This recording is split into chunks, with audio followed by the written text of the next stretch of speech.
शिंदे यांच्या पुढाकारानं कोपरीत सुरू असलेल्या चैत्र नवरात्र उत्सवात शनिवारी 5व्या दिवशी सुरमई गाण्यांची धम्माल मस्ती रसिकांनी अनुभवली।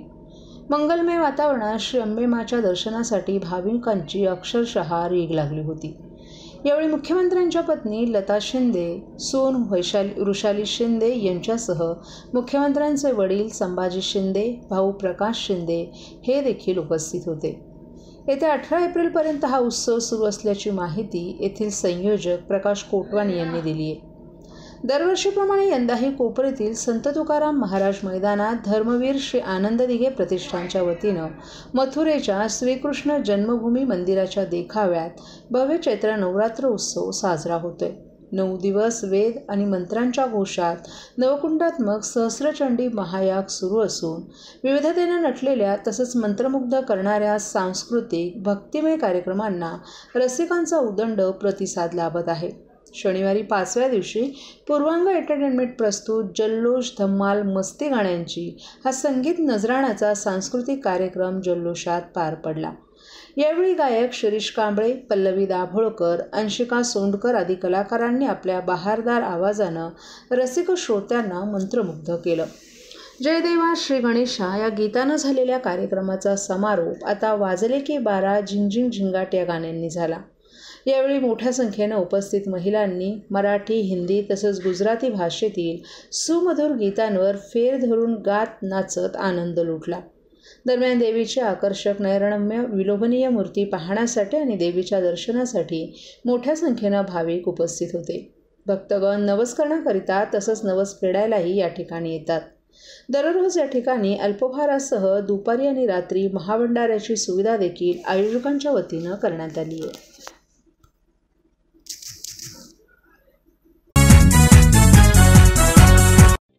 सर्व नागरिकांना आवाहन करण्यात येत आहे की सध्या डासांमार्फत पसरणाऱ्या डेंग्यू या आजाराचा प्रसार रोखण्यासाठी प्रत्येकाने पुढील प्रमाणे कार्यवाही करावी। डेंग्यू आजार एडिस इजिप्ती हा डास चावल्याने होतो। या डासांची पैदास साचलेल्या किंवा साचवलेल्या स्वच्छ पाण्यामध्ये होते।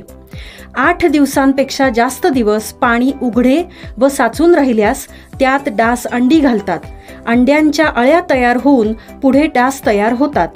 यासाठी आपल्या घरातील पाणी साठे उदाहरणार्थ बॅरल्स, पिंपे, टाक्या, हौद, रांजणे इत्यादी दर आठवड्याला रिकामे करून घासून पुसून कोरडे करून पुन्हा भरावे।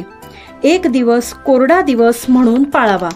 पाणी साठ्यांना घट्ट झाकणे बसवावीत किंवा जुनी साडी, चादर, धोतर यांनी बांधून झाकून ठेवावीत, म्हणजे डास त्यात जाऊन अंडी घालणार नाहीत। घराच्या गच्चीवर, आजूबाजूला, अंगणात कोठेही पाणी साचू देऊ नये। भंगार सामान उघड्यावर टाकू नये, उदाहरणार्थ टायर्स, प्लास्टिक सामान, कुंड्या, टाकाऊ वस्तू इत्यादी। अशा सामानात पावसाचे पाणी साठून त्यात डेंग्यूच्या डासांची पैदास होते। घरातील कूलर्स, फ्रीजच्या पाठीमागील ट्रे हे देखील वेळोवेळी कोरडे करावेत। लक्षात ठेवा, नुसत्या फवारणीने डास घनता कमी होत नाही, तर त्यासाठी डास पैदास ठिकाणे नष्ट करणे ही आपल्या सर्वांची जबाबदारी आहे। कोणताही ताप अंगावर न काढता जवळच्या शासकीय रुग्णालयात मोफत औषधोपचार घ्या। अशा प्रकारे नागरिकांनी सहकार्य केल्यास डेंग्यूचा प्रसार रोखणे सहज शक्य आहे।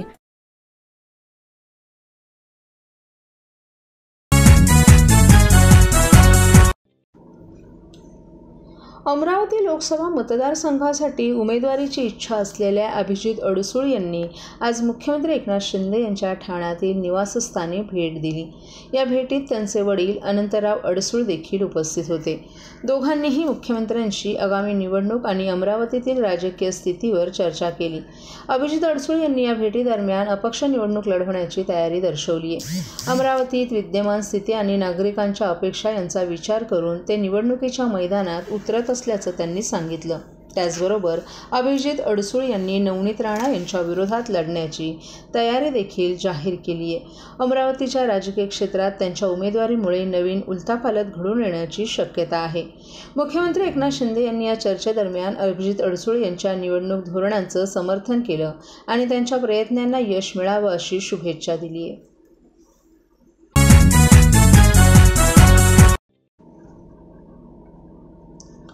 संजय राऊत यांच्या आरोपावर हसायचं की रडायचं हेच समजत नाही. पत्राचाळ आरोपी आता पत्र लिहायला लागले आहेत असा टोला शिवसेना कल्याणचे खासदार श्रीकांत शिंदे यांनी प्रसिद्धी माध्यमांशी बोलताना लगावलाय. संजय राऊत यांनी श्रीकांत शिंदे फाउंडेशन यांच्या माध्यमातून 500 कोटींचा गैरव्यवहार झाल्याप्रकरणी चौकशी करण्यासाठी पंतप्रधान नरेंद्र मोदींना पत्र पाठवले. त्यावर श्रीकांत शिंदेंनी बोलताना हा टोला लगावलाय. संजय राऊत यांनी काय पत्र पाठवलं ते आपण वाचलं नाही, मात्र आपल्या फाउंडेशनची इत्यंभूत माहिती त्यांनी ठेवली आहे. राऊत यांना शिव्याशापशिवाय दुसरं सुचतच नाही अशी टीका देखील श्रीकांत शिंदे यांनी केली. त्यांनी नरेंद्र मोदी यांना पत्र दिलं, त्यांचा विश्वास पंतप्रधान यांच्यावर वाढला आहे हे यावरून दिसून येत आहे असंही त्यांनी सांगितलं. पत्राचाळ गैरव्यवहार प्रकरणी जे जेलमध्ये जाऊन आले तेच पत्र लिहित आहेत. तसंच खिचडी घोटाळा आरोपी कुटुंबियांच्या खात्यात पैसे आले असंही शिंदे यांनी सांगितलं. तुम्ही आजपर्यंत कोणाला मदत केली आहे का असा सवालही शिंदे यांनी उपस्थित केला. तसंच पत्र के घर में रहने वाले दूसरे को पत्र लिखा नहीं करते असा टोलाही शिंदे यांनी राऊत यांना लगावलाय. राऊत यांनी पंतप्रधान यांना पाठवलेल्या पत्रामधील तपशील मोघम आहे असं सांगत आज कोणतीच गोष्ट माहितीच्या अधिकारामध्ये लपत नाही असंही त्यांनी सांगितलं. काही लोकांचं मानसिक संतुलन बिघडले अशी टीका देखील शिंदे यांनी केली. त्यांच्यासाठी चांगला डॉक्टर पहा, त्याची देखील वैद्यकीय कक्ष घ्यायला तयार आहे. त्यांच्या उपचाराचा सर्व खर्च वैद्यकीय कक्ष करेल असंही शिंदे यांनी सांगितलं. आणि काही लोकांचं जे आहे मानसिक संतुलन जे आहे हे पूर्णपणे बिघडलेलं आहे. मला त्यांना पण सजेशन आहे की तुम्ही चांगला डॉक्टर बघा, चांगलं हॉस्पिटल बघा, त्याचा पूर्ण खर्च तो देखील जे आहे हे वैद्यकीय मदत कक्ष जे आहे हे या ठिकाणी घ्यायला तयार आहे. पण आपण आपली मानसिक संतुलन जे आहे हे त्या ठिकाणी ढासळू देऊ नका, त्याची ट्रीटमेंट करा चांगल्या प्रकारे. तर त्याचा सर्व खर्च जो आहे तो त्या ठिकाणी वैद्यकीय मदत कक्ष जो आहे तो त्या ठिकाणी करेल.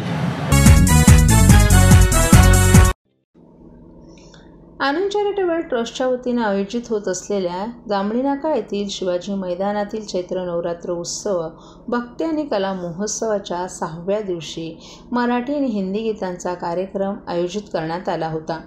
किरण वेहेले प्रस्तुत कलर्स ऑफ बॉलिवूड या कार्यक्रमाचं यावेळी आयोजन करण्यात आलं होतं. या कार्यक्रमाला नागरिकांनी उत्स्फूर्त असा प्रतिसाद दिला.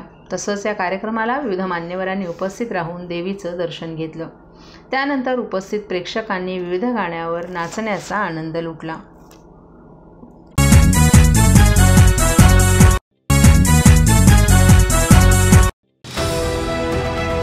TJSB सौर शक्ती कर्ज, गो ग्रीन, करा वीज बिलावर बचत. आकर्षक व्याजदर, 84 महिने परतफेड कालावधी, 80% लोन, व्यावसायिक आणि उद्योजकांकरता सुद्धा. अधिक माहितीसाठी तुमच्या जवळच्या शाखेला भेट द्या किंवा संपर्क साधा. 1800-223-466 आणि 1800-266-3466.